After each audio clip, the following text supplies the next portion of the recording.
Ang handog sa paglilinis. Ika-4 na kabanata.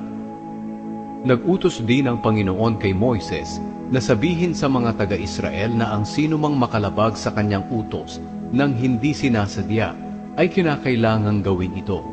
Kung ang punong pari ang nagkasala ng hindi sinasadya at dahil dito ay nadamay ang mga tao, maghahandog siya sa Panginoon ng isang batang toro na walang kapintasan bilang handog sa paglilinis.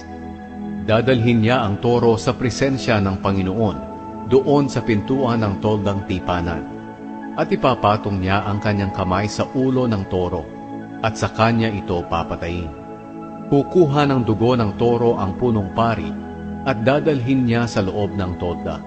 Ilulubog niya ang kanyang daliri sa dugo at iwiwisik ng 7 beses sa harap ng tabing na tumatabing sa pinakabanal na lugar sa presensya ng Panginoon. Pagkatapos, papahiran niya ng dugo ang parang sungay sa mga sulok ng altar na pagsusunugan ng insenso sa loob ng tolda sa presensya ng Panginoon. At ang natitirang dugo ng toro ay ibubuhos niya sa ilalim ng altar na pagsusunugan ng handog na sinusunog. Ang altar na ito'y malapit sa pintuan ng tolda. Pagkatapos kukunin niya ang lahat ng taba sa lamang loob ng toro, ang mga bato at ang taba nito, pati na ang maliit na bahagi ng atay. Ganito rin ang gagawin sa hayop na handog para sa mabuting relasyon. Pagkatapos, ang mga ito'y susunugin ng pari sa altar na pinagsusunugan ng handog na sinusunog.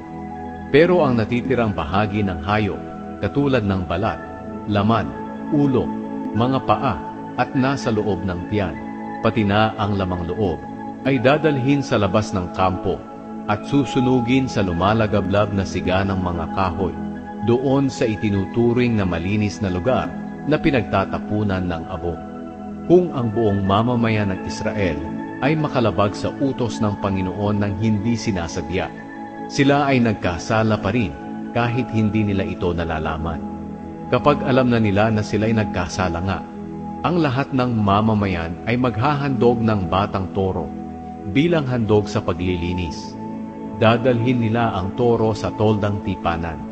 Pagkatapos ipapatong ng mga tagapamahala ng Israel ang kanilang kamay sa ulo ng toro at saka papatayin sa presensya ng Panginoon.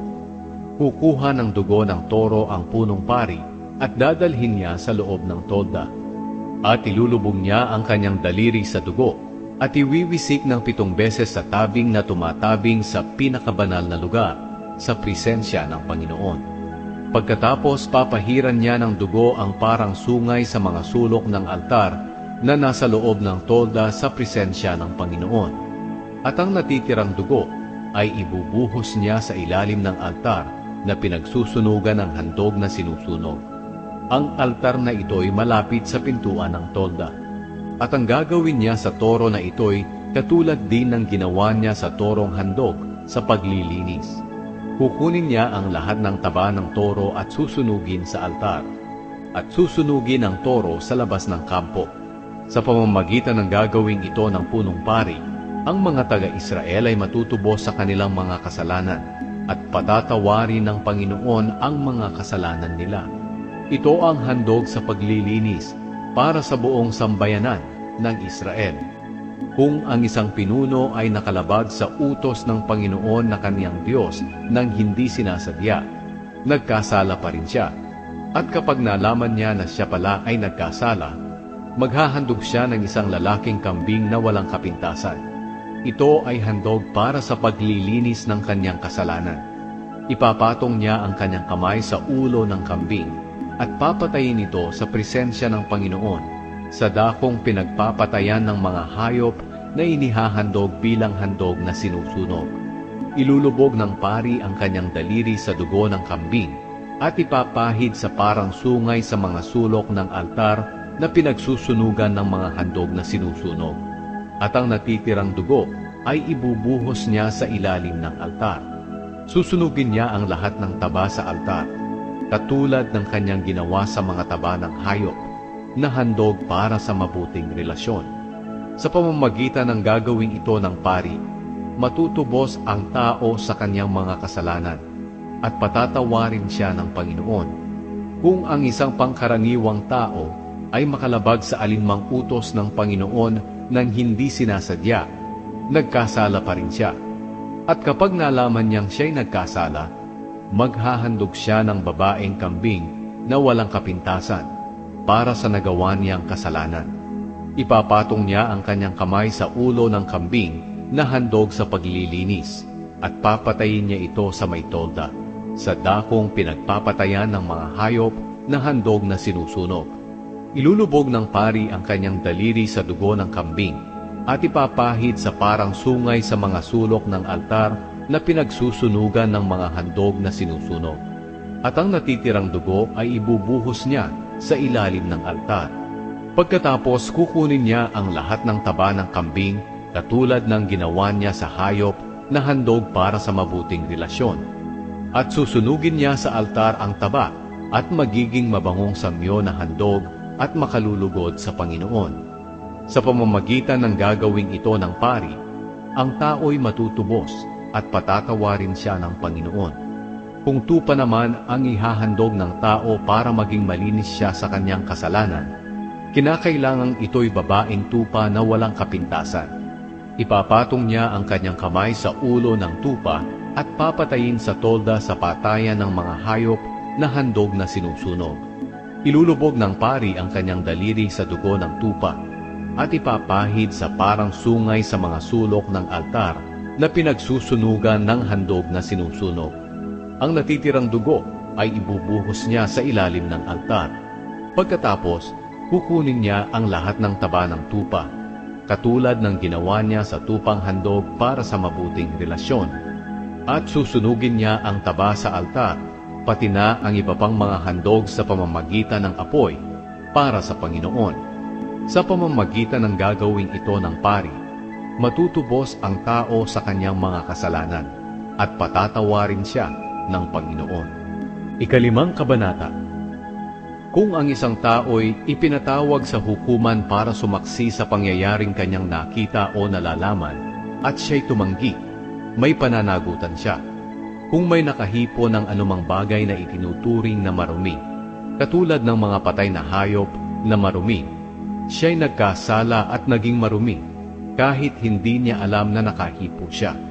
Kung siya'y nakahipo ng mga maruming bagay ng tao, kahit hindi niya alam na siya'y naging marumi, ituturing pa ring nagkasala siya kapag nalaman niya.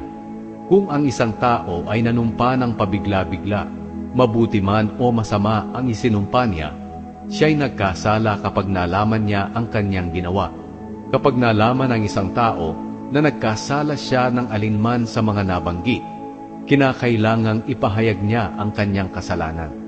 At bilang kabayaran sa kasalanang nagawa niya, maghahandog siya sa Panginoon ng babaeng tupa o kambing bilang handog sa paglilinis. Ihahandog ito ng pari para matubos siya sa kaniyang kasalanan.